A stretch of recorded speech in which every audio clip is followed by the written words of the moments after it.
আসসালামু আলাইকুম guys, it's Nasim and welcome to my channel. Guys, আজকের ভিডিওটা একটু বেশি স্পেশাল, কারণ শীত চলে এসেছে। আর এই শীতের ভিতর যদি ভাকা না খাই ভাই, তাহলে এই শীতের মজা কি?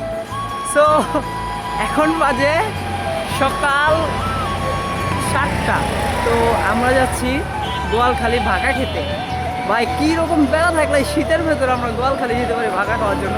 এত পরিমাণ শীত পড়ছে আজকে। আর আমার সাথে যাচ্ছে আমার দুই বন্ধু, আকাশ দা ডন, আর আরেকজন আছে রিফাত ওও ডন। দুইজনে আর কি আমাদের গ্যাংস্টার। তো গ্যাংস্টারের সাথে ভাগা খেতে যাচ্ছি। তো এই ভিডিওটা তো আজকে স্পেশাল হওয়ার কথাই।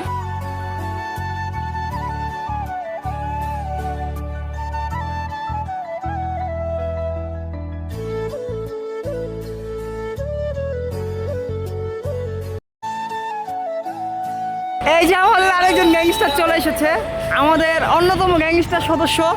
তার নাম হলো মিরাজ আফ্রিদি, ঠিক আছে? কিন্তু এই মিরাজ আফ্রিদির কিন্তু দুইটা হাত আছে। তো মিরাজ আমাদের অন্যরকম ভাইরাল পারসন, টিকটকার, মামুন ভাইয়ের শিষ্য। তো মিরাজ আফ্রিদি, তুমি আমাদের সাথে ভাগা খেতে যাচ্ছ। এখন তোমার তো দুইটা হাত আছে, তুমি তো হাত থাকবে না, এটা কেমন কথা? আচ্ছা, তুমি তো হাত দিয়ে কথা, আমার হাত থাকবে আমি না। বলি, তুমি তো হাত দিয়ে ভাগা খেতে পারবা, হ্যাঁ? তো তোমার অনুভূতিটা বলো, অনুভূতি কি? আমার অনুভূতি আপাতত অনুভূতি নাই। ভাই এত পরিমাণ ঠান্ডা লাগতেছে বলার বাহিরে, প্রচুর পরিমাণে ঠান্ডা, যে বাতাস।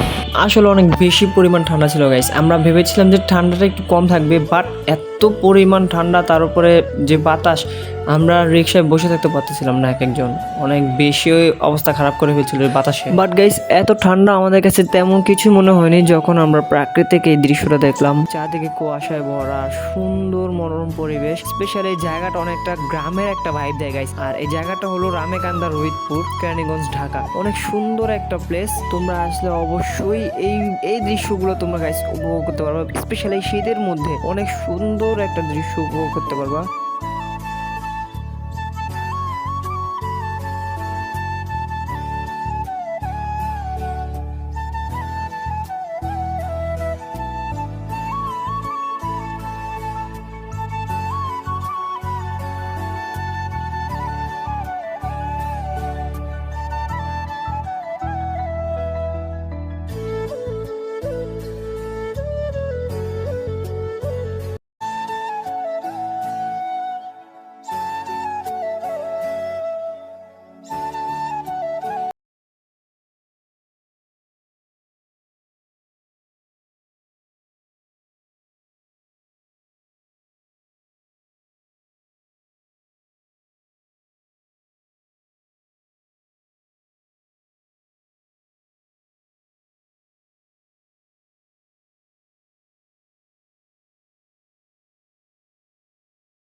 মিরাজ আফ্রিদি ভাই, হাতলা মিরাজ আফ্রিদি সিরিয়ালে দেখাইছে।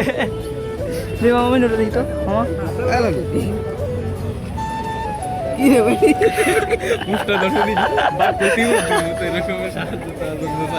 তো গাইস, ফাইনালি আমরা গোয়ালখালি এসে পৌঁছালাম। আর আমরা গোয়ালখালি সানরাইজ ক্যাফে এসেছি। আর এত পরিমাণ ক্রাউড ভাই, আমরা সিরিয়াল দ্বারা অর্ডার নিতে হয়েছে। আর আমরা যে জায়গাটা নিয়েছি সেই জায়গাটা অনেক যুদ্ধ করার পরে নিতে হয়েছে। আর সিরিয়াল তবে বলার বাইরে, সিরিয়াল আমাদের কত নম্বর পড়ছে? 65 নম্বর সিরিয়াল পড়ছে। আর বর্তমানে কত নম্বর চলতেছে? বর্তমানে চলতেছে 56। তার মানে এখনো 9 জনের পরে আমাদের খাবার আসবে। তো খাবারটা আসুক, আমরা খাবারটা খাই, দেখি খাবারটা কিরকম। আমরা শুনেছি সানরাইজের খাবার নাকি অনেক ভালো, তো খেয়ে দেখি খাবারটা কেমন।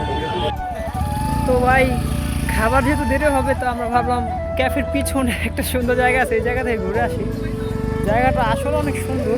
তো ক্যাফের পিছনের এই সাইডটা হলো মূলত একটি ফসলের মাঠ, অনেক বড় একটি জায়গা। আর এখানে বিভিন্ন জায়গা থেকে মানুষ ভাগা খেতে আসে।